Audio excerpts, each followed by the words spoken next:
Assalamualaikum students, hopefully all of you are fine and enjoying in your life। दोस्तों, आज का जो lecture है वो जीनर डायोड के ऊपर है और ये लेक्चर नंबर 36 है जो हम रिकॉर्ड कर रहे हैं। इस लेक्चर के अंदर कुछ चीज़ें ऐसी हैं जो कि आप लोगों को मैंने क्लियर करवानी है, जैसे कि आम डायोड या जीनर डायोड में क्या फ़र्क है और हम क्यों इसको यूज़ करते हैं। जीनर डायोड किस बंदे के नाम के ऊपर ये जीनर डायोड का नाम रखा गया, ये अक्सर पूछा जाता है। और जीनर डायोड की एप्लीकेशंस प्रैक्टिकली कहाँ पे इम्प्लीमेंटेड हैं, तो ये सब कुछ हम लोग वीडियो में आगे लेके चलेंगे। लेकिन उससे पहले जल्दी से चैनल को सब्सक्राइब कर दें। दोस्तों, 1934 के अंदर एक साइंटिस्ट गुजरा है, क्लेरेंस मेल्विन जीनर।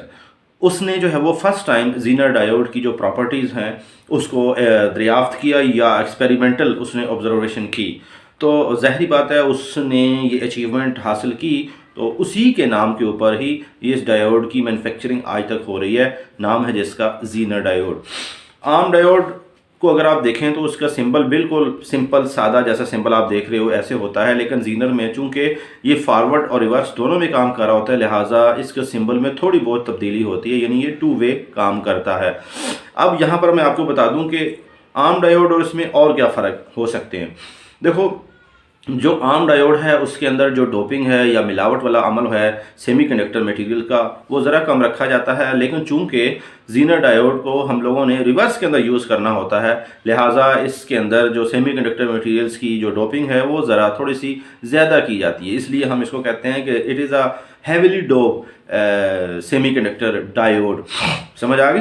दूसरी बात यह है कि आम डायोड को जब आप रिवर्स के अंदर इस्तेमाल करते हैं तो वो ओपन सर्किट के तौर पे काम करता है, लेकिन खुशकिस्मती की वजह से ये जो दरियाफ्त हुआ है डायोड, ये फॉरवर्ड की तौर पे जब आप इसको इस्तेमाल करोगे तो ये नॉर्मल तौर पे काम करता है, लेकिन जब आप इसको रिवर्स में यूज़ करते हो तो उस वक्त जो है वो ये भी आम डायोड की तरह ही काम करेगा, लेकिन कुछ लिमिटेशन के बाद ये रिवर्स में भी काम करेगा। अब यहाँ पर मैं आपको ये बता दूँ कि जैसे मैंने आपको अभी थोड़ी देर पहले बताया कि इसके अंदर हम लोग मिलावट करेंगे सेमीकंडक्टर की, ठीक है। जब आप मिलावट करोगे सेमीकंडक्टर की तो रिवर्स के अंदर इसके अंदर एक पोटेंशियल बैरियर डेवलप किया जाता है बुनियादी तौर पर, जिस पोटेंशियल बैरियर को हम लोग कहते हैं जीनर वोल्टेज या फिर जीनर ब्रेकडाउन वोल्टेज की लिमिट भी कहते हैं। अब ये नहीं कि इसको हम लोग रिवर्स वाइस में लगाएंगे तो ये फ़ौरन से काम करने लग जाएगा। बुनियादी तौर पर यही जो लिमिट्स होती हैं या जीनर की जो वोल्टेज मैंने आपको बताया है, यही लिमिटेशन है। जब आप इस वोल्टेज तक पहुंचोगे तो फिर ये काम करेगा, उससे पहले ये काम नहीं करेगा। दोस्तों, अब हम थोड़ी सी ये देखने की कोशिश करते हैं कि जीनर डायोड की अगर हम लोग फॉरवर्ड या रिवर्स की करैक्टरिस्टिक्स को करंट और वोल्टेज की मुशाहिदा करें तो हमें क्या देखने को मिलता है। जैसे आप साइड पर देख रहे होगे कि जीनर डायोड की वोल्टेज और करंट की जो करैक्टरिस्टिक्स हैं वो ये बताती हैं कि फॉरवर्ड के अंदर ये वाला जो डायोड है वो एज इट इज़ काम करता है जैसे सिंपल डायोड काम कर रहा होता है। यानी जब आप पॉजिटिव को बैटरी के पी के साथ जोड़ दें, नेगेटिव को बैटरी एन के साथ जोड़ें तो फॉरवर्ड वाइस होगा। तो जब आप एक सेमीकंडक्टर की जो पोटेंशियल बैरियर है, फॉर एग्जांपल 0.7 वोल्ट हम कह देते हैं, उससे जैसे ही क्रॉस करेगा कंडक्शन बैंड में चला जाएगा, यानी काम करने शुरू कर देगा। लेकिन जब रिवर्स बाइस के अंदर आप इसको करते हो, यानी बैटरी का पॉजिटिव जीनर डायोड के नेगेटिव के साथ यानी कैथोड के साथ जोड़ दो और बैटरी का नेगेटिव एनोड के साथ जोड़ दो, यानी इसको रिवर्स बाइस में ले आओ, तो स्टार्ट के अंदर जब आप वोल्टेज, फॉर एग्जांपल हम ये कहते हैं कि जीनर डायोड की जो जीनर वोल्टेज की जो रेटिंग है वो 10 वोल्ट है, लेकिन आप उसको जो बैटरी से वोल्टेज दे रहे हो वो 5 वोल्ट है, तो उस सूरत में रिवर्स बाइस में ये एज ओपन सर्किट के तौर पे ही काम करेगा। बहुत कम करंट इसके अंदर से फ्लो होगा। उस कम करंट को हम लोग कहते हैं लीकेज करंट, ठीक है, जो कि माइनॉरिटी कैरियर्स की वजह से फ्लो होता है।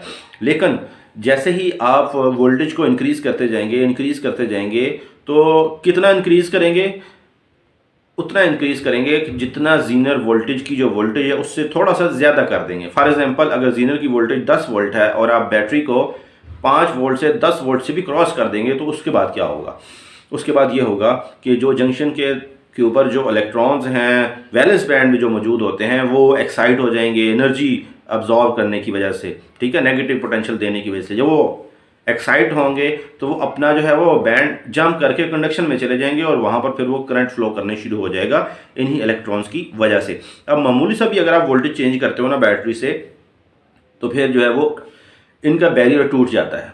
उस बैरियर जो टूटता है उसको हम लोग कहते हैं जीनर ब्रेकडाउन, फिर वो रीजन में चला जाता है जीनर डायोड और ये उसी वक्त पॉसिबल होता है जब आप बैटरी से सप्लाई होने वाली वोल्टेज की मिकदार जीनर वोल्टेज से ज़्यादा कर दो, तो फिर ये डायोड रिवर्स स्पाइस के अंदर भी काम करने शुरू कर देता है। तो दोस्तों यहाँ पे समझना ज़रूरी है कि ये जीनर डायोड की जो एप्लीकेशंस है, बुनियादी तौर पर हम लोग इसको वोल्टेज रेगुलेटर के तौर पे भी यूज़ कर सकते हो, मीटर की प्रोटेक्शन के लिए यूज़ कर सकते हो।